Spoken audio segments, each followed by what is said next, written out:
What's going on, everybody? I just had to be dancing to that jam, man. That one gets me every time. What's up, everybody? Happy Monday. Welcome back to the T-Nerd podcast, where our best advice is if you want to do it right, collect what you like. But you know how it goes for FANime Talks, you guys. If you want to do it right, and if you want to view it right, anime for life. And so, yes, indeed, today we are going to be going over the Son of Ogre, Baki, you guys. This I binged this one, you guys. This was just a must. It was a quick one, and I can't wait to share it with you guys. I can't wait to get into it. But first, I want to holla at my man, 50 grand. What's going on, Steve? What's going on? What's going on, brother? Glad to be here. Glad to talk anime. Faux the FANime and faux that right. Ass. You know what I mean? Oh yeah, I'm feeling it, baby. All I up get you. Thing, you know? All up in that ass. Yeah. But yeah, man, yeah.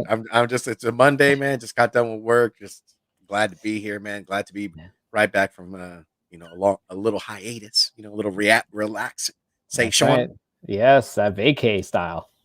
Oh yeah, man. But I know you want to get into it, so let's go ahead and holler at the herd chat. Yes, let's get into it, you guys. Team Nerd Herd 4 Horsemen, brother number 1, brother Rudy, the Ric Flair about this bitch. We got brother number 2, something Wong. You always know something right's gonna happen with that guy. The anime, etc. The anime, etc. Sit by. And then you got Glenn 2K12, the horror hermano, right? Shoddy.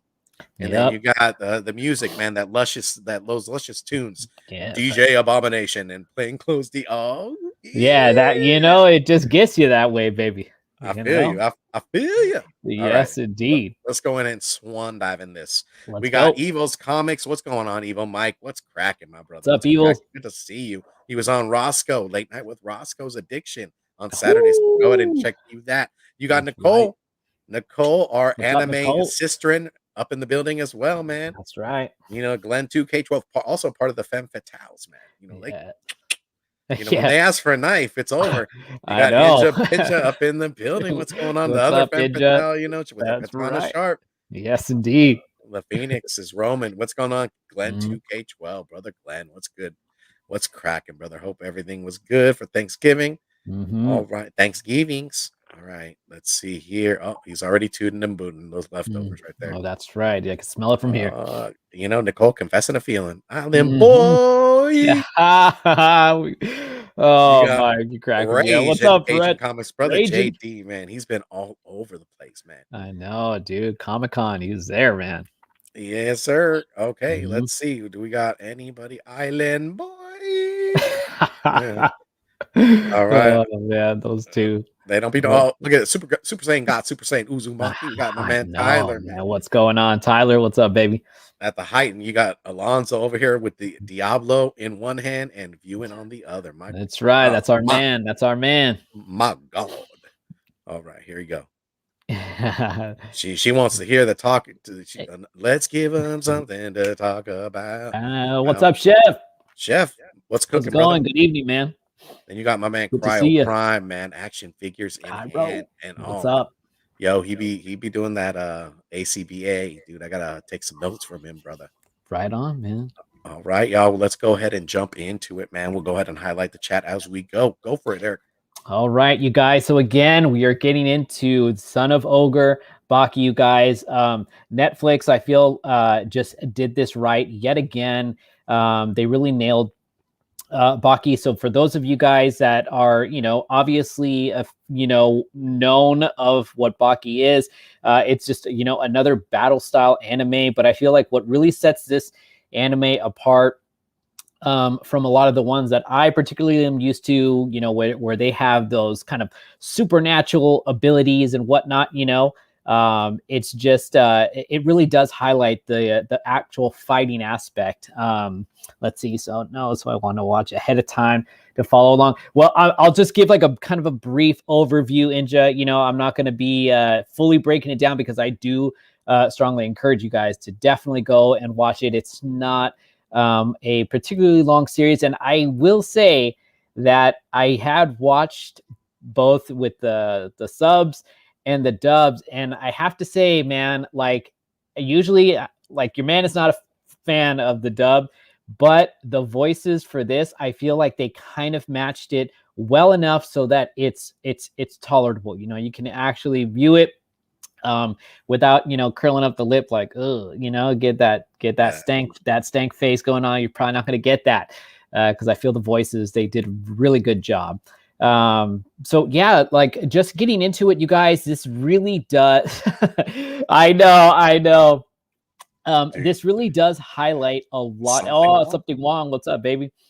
This really does highlight a lot of what for like the martial art enthusiasts, like like Steve and I just kind of grew up in the trade. Yeah, I know she's sharpening that blade.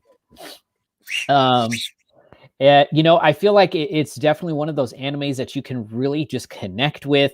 It does highlight a lot of the actual craft, the meaning behind. They do give a lot of history behind these arts. That's another thing that I feel that Baki does well. It gives you actual facts and like kind of subs or die, baby.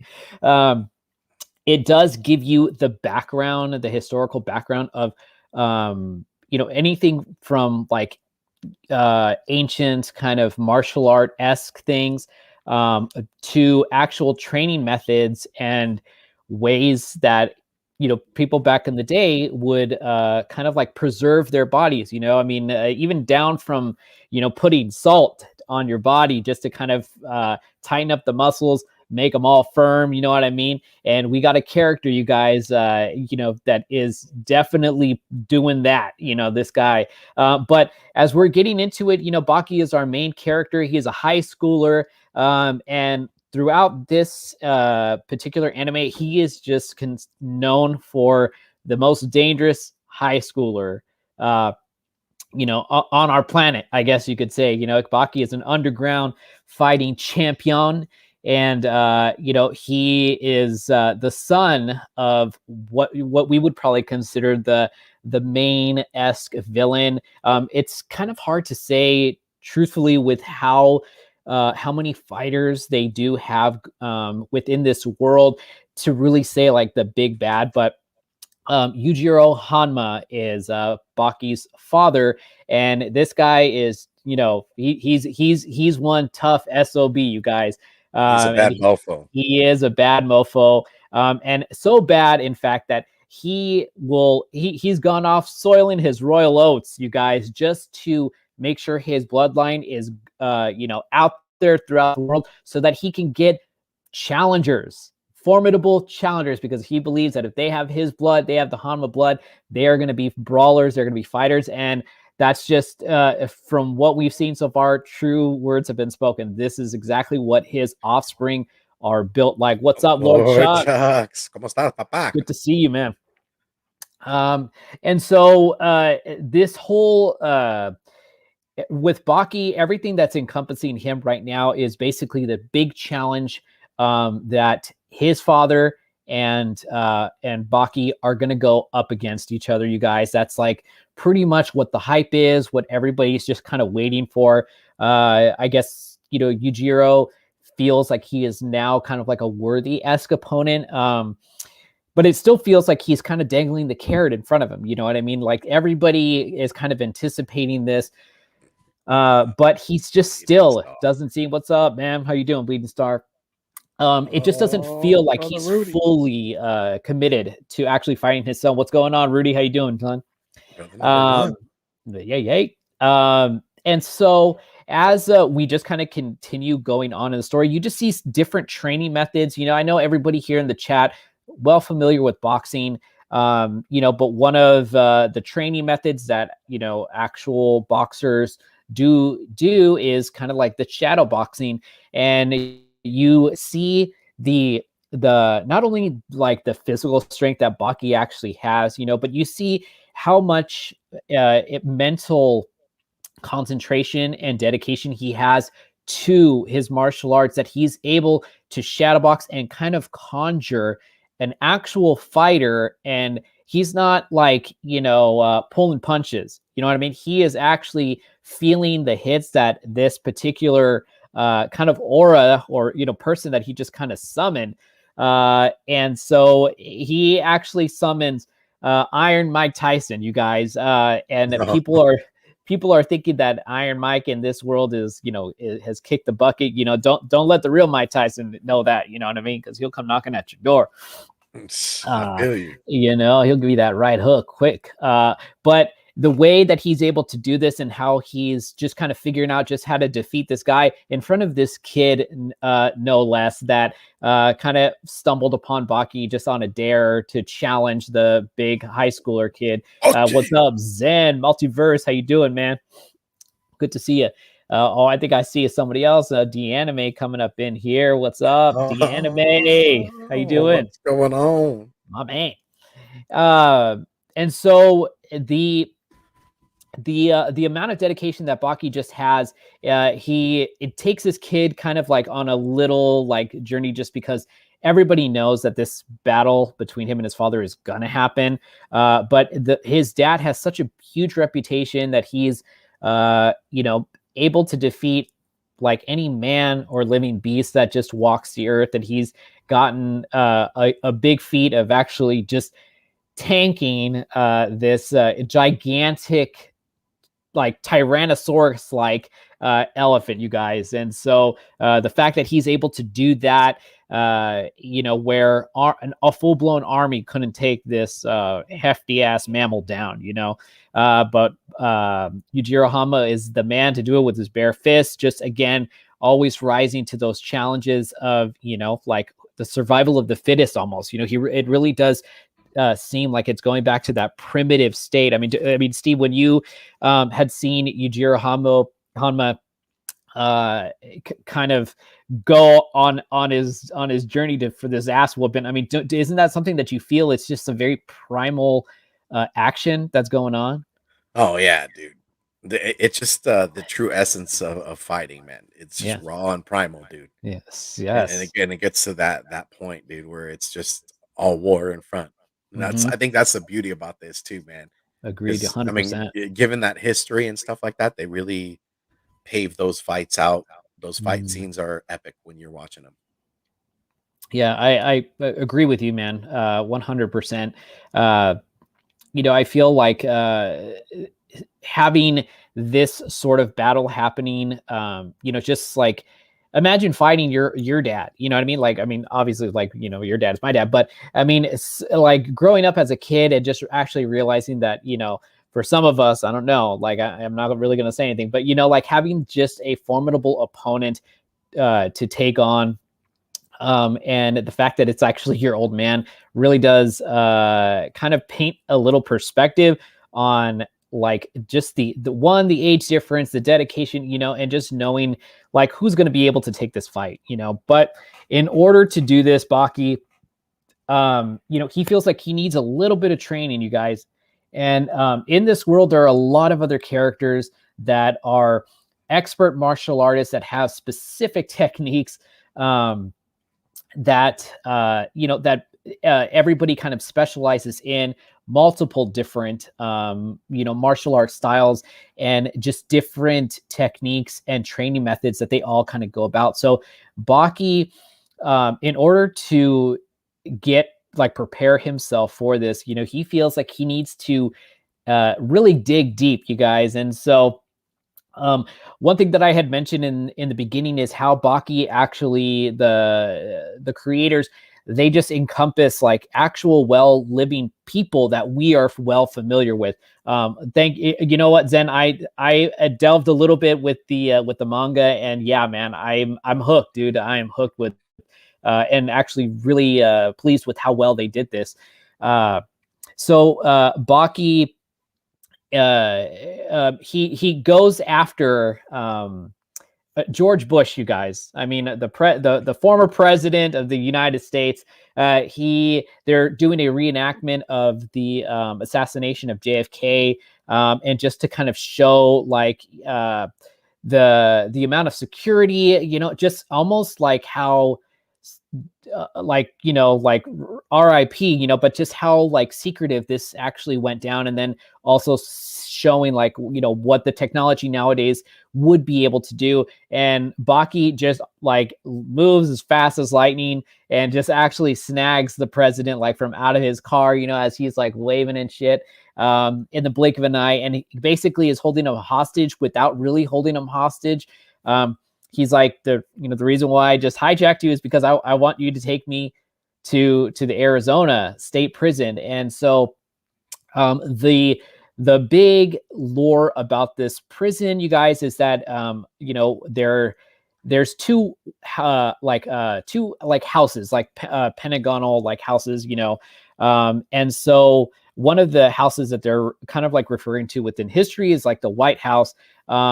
But then they're taking you to the other side of the tracks, you guys, to this prison that is just a max prison, and it's considered like the Black House. And so the main, the main dude, the head honcho that is dwelling there goes by the name of a man, Oliver Biscuit, you guys. And Oliver Biscuit is just one tanky, buff, elegant, smooth talking, sharp dressed man having, you know what I mean? He is just one mountain of a man, you guys. He's just player. And he is so hardcore, you guys, that they have dubbed this man Oliver Unchained, because basically he is a prisoner in this prison, but he's living like a king. He doesn't even have a cell. It's basically like he's living in royalty. Biscuits. Yeah, play freak brag flat. And so Baki is going into this prison basically to challenge him. Now, Baki is well familiar with Oliver. He basically knows sexual chocolate, JD. He knows that if there is a person that is capable of probably going toe to toe with his old man, who he's going to fight in the future, he knows that Oliver Biscuit is going to be the big test for him to actually prepare himself. However, they do take in another character that is considered the number 2 in the prison. And I believe the guy, his name is Yavara, Che Yavara, I believe. And he, is like the actual revolutionary that he escapes my mind, but it's like Guerrero or Guerrera. Che Guerrera, I believe, is the character that they're basically mixing or blending in to this. And so he's considered the number 2. And the reason why they're considering him the number 2 is not just because he's, that good of a fighter, but he's basically walking around unchained, and the guards, everybody is respecting this guy. It's like he's the head guard. He calls the shots. Everybody's eating freaking, gruel with, toenail clippings in there, and he's having fresh ass omelet. You know what I mean? And he's just, he's a revolutionary that is basically fighting like for like the independence of his own island, and this guy is like a pirate, and so Baki, it has like his, it's almost like he has his pick, because he's a well-known fighter. Everybody kind of just knows who he is. Like they put their ear to the ground. They know that Baki has what it takes, especially just not only because of his last name Hanma, but the reputation that he ended up building for himself. Thank you, Bleeding Star, for the confirmation. And so as things just kind of progress on, we do get a little bit of a battle between, because, Yavara wants to challenge Oliver also. I mean, and these guys are like, built like American gladiators, they're built, I'm telling you, like man. A shipwreck house. Yeah. They're looking like Macho Randy Savage, baby, you know, and the ultimate, yeah, the ultimate warrior, you know. But even with as well built as these characters are, they still don't necessarily hold a candle to Oliver Biscuit, you know, because he is just if you know, if these guys have a wrestler's body, this fool has like an Arnold Schwarzenegger prime bodybuilder army, you know, shining and shit, you know, the tan. Like he's metal. just yes, like like metal. That's right. Fresh Yes, from the factory. Yes, indeed. And so in order for Baki to kind of get a feel for things, you know, and actually like a challenge Biscuit Oliver to a fight, number two's got to get it first. They do have a little bit of an encounter, you know, number two and Baki, but just something to show you guys. I mean, again, I'm not going to go specifically into the battle between number two, you know, Yavara and Biscuit, but it really is interesting how they do give the history background of you know, just many different types of fighting and like dueling throughout history, you know. You know, even going so far as like to the, I guess the Renaissance, when you're like turning around 10 paces and, you know, going and then bam, you know, the first person is like that quick draw McGraw, you know. But they also do you know, other types of gentlemen like sport where it's called loser, and you know, they're holding handkerchiefs, you know. Let's see, I want a biscuit with jam, you know. If after you see this guy, you probably still will, man. Biscuit Oliver, he's a looker. And so I just think like your biscuit girl. Yeah, I just feel like it's really neat how they incorporate a lot of historical facts that just like go hand in hand with actual fighting. You know what I mean? Because every you know, every nationality, every history, you know, line of history has their way of fighting, you know, from Tongans, Hawaiians, Koreans, you know. And so I really do enjoy how they highlight all of this, you know. Glazed bacon. Oh yes, indeed. Breakfast, man, I just ate dinner too, and I'm already getting hungry with you guys. And so like I'm not going to necessarily tell you guys, you know, again, because I know like there's some of you guys that do want to kind of see for yourselves the outcome of this battle. What's going on, Brandon Loon Tunes? And so, but we do get an opportunity to see Baki and Oliver Biscuit go head to head, you guys, because you wouldn't necessarily be able to go into the next season without Baki and Oliver Biscuit confronting one another. And you guys, there is some, obviously there is some sort of a difference in terms of, congratulations, Brandon. With how obviously like the anime, like obviously they're not like shooting, you know, like fireballs and, you know, doing instant transmission. But you guys, they do have that anime spin where, you know, they're able to like bend metal and all sorts of stuff. So, okay. Oh, okay. Yes, Amazon Prime. Yeah. There we go. Bleeding Star, my man. Con la anime right there. Oh yeah, you can always count on him, dude. So yeah, so when you do get that sort of an aspect, you know, it does make you know, it just kind of remind you like this is still a cartoon, you guys. This is still kind of within there's a certain realm that they're being able to kind of bend like physics and stuff like that, you know, like ain't nobody surviving, you know, like a 7-foot drop, you know, on their dome, you know, and then just like brushing it off like it ain't nothing, you know, or getting smashed through a wall yet without, you know, and being able to get back up. So, but the fight scenes still, I think because they're able to do that, they still have that, you know, that area that they're working with. I mean, it does really make the fights that much more enjoyable. I do enjoy how much of a difference in perspective that you're getting from people telling the stories. Especially of the fights. Congratulations, Nicole.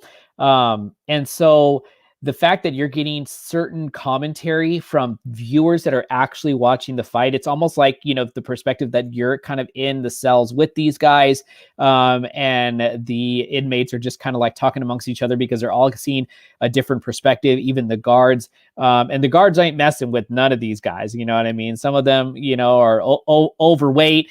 You know, others are pretty built and they still are not like, you know, yo, man, like they'll just hold their hands up and say like, I ain't talking nothing, you know? But towards the end of everything, you guys, it does build up again on a climax for Yujiro Hanma, you know, hearing who the victor is of this fight. And, you know, like, I feel like either way, you know, again, I'm not, you know, with no spoilers, but feeling the outcome of the battle, because for basically whoever is going to win is somebody that is going to be worthy again of fighting against him. But the funny thing is like going back to how primitive his battle between this big old elephant was. You get this this general that's kind of asking Yujiro Hanma if he could take down this animal, and they're like at a museum, you know, it's filled with like stuffed, you know, like taxidermy, you know, like bears and tigers and lions and all, you know, oh my, all of those guys, you know. And so he's kind of getting annoyed a little bit of why you keep asking me about these guys? What's up, John? How you doing, man?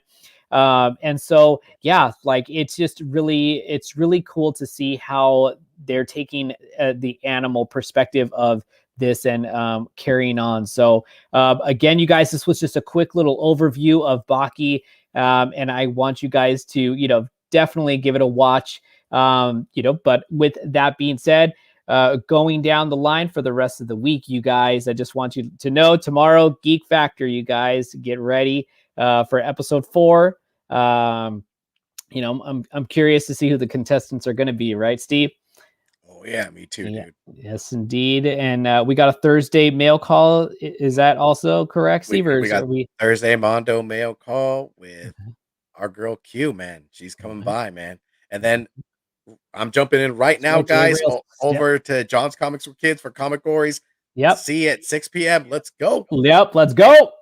All right. You guys, anime for life, baby. Let's get it. Let's go. Let's go. We out.